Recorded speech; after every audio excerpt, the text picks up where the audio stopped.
Assalamualaikum warahmatullahi wabarakatuh. Perkenalkan, nama saya Dafarizi. Saya mahasiswa Universitas Syakuala, Prodi Ilmu Hukum di jurusan Hukum. Nomor NPM saya adalah 22031010101055. Oke, di video kali ini saya akan menjawab beberapa soal untuk ujian tengah semester atau midterm di bidang hukum administrasi negara dan hukum tata negara. Oke, langsung saja kita mulai menjawab soal-soal tersebut. Soal yang pertama, apa yang dimaksud dengan pengantar ilmu hukum, pengantar hukum Indonesia, dan perbedaannya serta hubungannya? Jadi, pengantar ilmu hukum adalah suatu pengantar atau ilmu yang mengantarkan mahasiswa untuk mengetahui hukum-hukum yang ada di dunia dan yang ada secara umum. Dan sedangkan untuk pengantar hukum Indonesia adalah suatu pengantar atau ilmu yang mengantarkan mahasiswa untuk mengetahui dan belajar tentang hukum-hukum yang ada dan berkembang di Indonesia.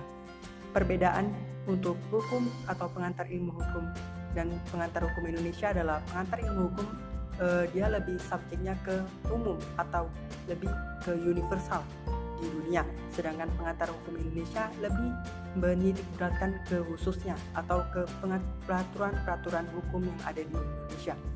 Untuk hubungannya adalah semua berhubungan, karena pengantar hukum Indonesia saling berhubungan dengan pengantar hukum atau pengantar ilmu hukum, karena di dalam pengantar ilmu hukum ada pengantar hukum Indonesia.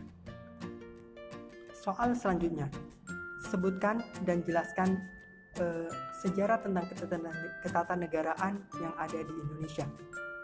Ketatanegaraan Indonesia berdiri awalnya karena adanya munculnya BPUPKI dan PPKI. Kenapa saya bilang begitu? Karena BPUPKI dan PPKI adalah suatu organisasi yang dimana menjadi akar paling penting berdasar dan dasar dari berdirinya NKRI.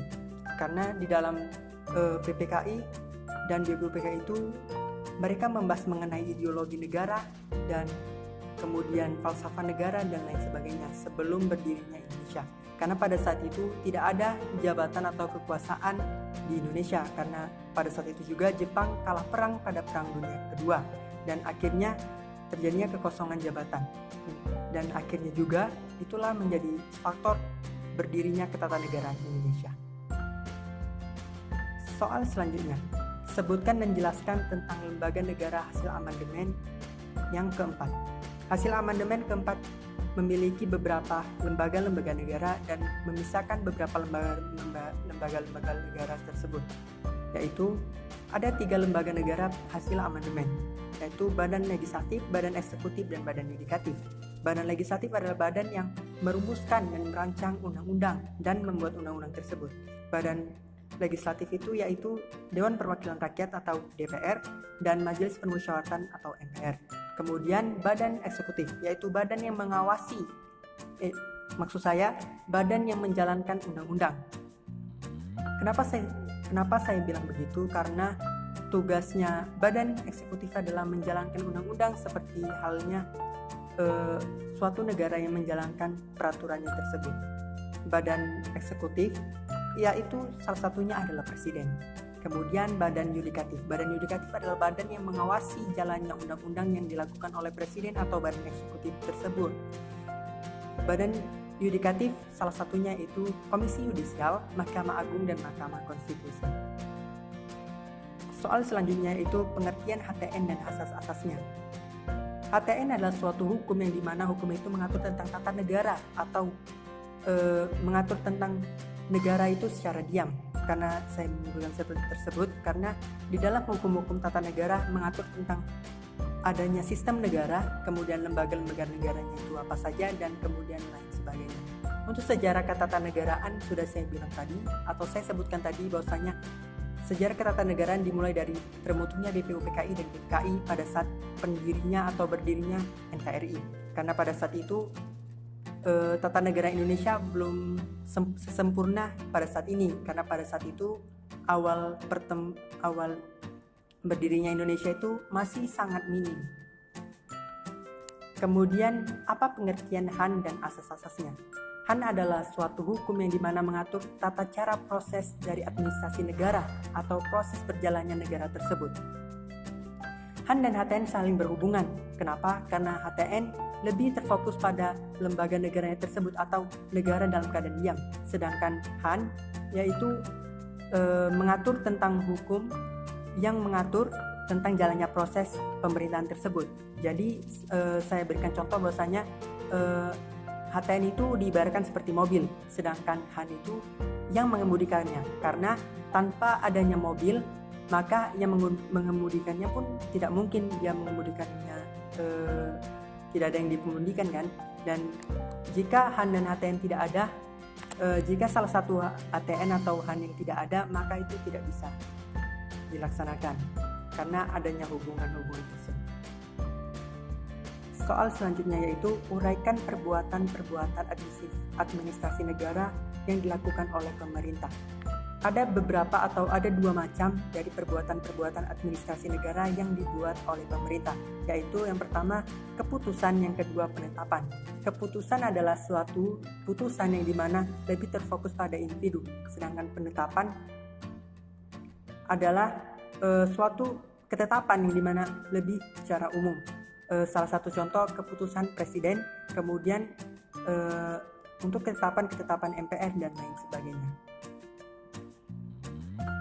Dan tindakan pemerintah itu juga ada beberapa macam, yaitu yang pertama nyata, yang kedua hukum. Untuk nyata adalah dia tidak ada surat menyurat, sedangkan hukum ada surat menyuratnya. Dan hukum tersebut tadi sudah saya bilang bahwasanya hukum tersebut juga terbagi menjadi dua, yaitu peraturan dan keputusan. Untuk peraturan tadi bahwasanya itu lebih ke umum atau lebih ke masyarakat luas, sedangkan keputusan itu untuk secara individual atau secara khusus tersebut. Soal selanjutnya, bagaimana cara penyelesaian dari sengketa administrasi negara? Ada beberapa cara untuk menyelesaikan sengketa administrasi negara, yaitu yang pertama upaya administratif, yang kedua adalah gugatan. Untuk upaya administratif atau administratif tadi, dia lebih ke surat menyuratnya, yaitu dengan cara menghapus atau tidak membolehkan surat tersebut diedarkan atau dicabut surat tersebut. Sedangkan gugatan adalah menggugat seseorang tersebut, bukan dari surat menyuratnya. Soal selanjutnya yaitu coba uraikan mengenai hukum agraria dan asas-asasnya. Hukum agraria adalah hukum yang dimana mengatur tentang pemanfaatan dan pengelolaan sumber daya alam, misalnya seperti pertambangan, air, sumber daya mineral, sumber daya kehutanan, dan lain sebagainya. Yang dimana hukum agraria telah diatur di Undang-Undang Nomor 5 Tahun 1960, yang dimana di situ dijelaskan bahwasanya ada beberapa hak mengenai hukum agraria, seperti hak menyewa, hak milik, hak memanfaatkan, dan lain sebagainya. Soal selanjutnya yaitu apa yang dimaksud dengan pajak dan apa yang dimaksud dengan hukum pajak. Pajak adalah sebuah pungutan yang dimana pungutan itu dipungut oleh pemerintah kepada wajib pajak, yang dimana hasil dari pajak tersebut tidak bisa dirasakan secara langsung. Namun ada beberapa yang dapat kita rasakan seperti infrastruktur umum atau seperti jalan tol, rumah sakit, tenaga medis, dan lain sebagainya. Sedangkan hukum pajak adalah hukum yang mengatur tentang jalannya pajak tersebut, yang dimana dia mengatur tentang tata cara pengambilan pajak, tata cara pembayaran pajak, dan lain sebagainya. Oke, itulah beberapa dari jawaban-jawaban serta pertanyaan-pertanyaan yang diajukan. Terima kasih telah menonton video saya. Semoga video ini dapat bermanfaat bagi kita semua. Semoga dengan adanya soal-soal ini dapat menambah wawasan kita mengenai hukum administrasi negara dan hukum tata negara. Terima kasih. Salam sehat, salam sejahtera. Assalamualaikum warahmatullahi wabarakatuh.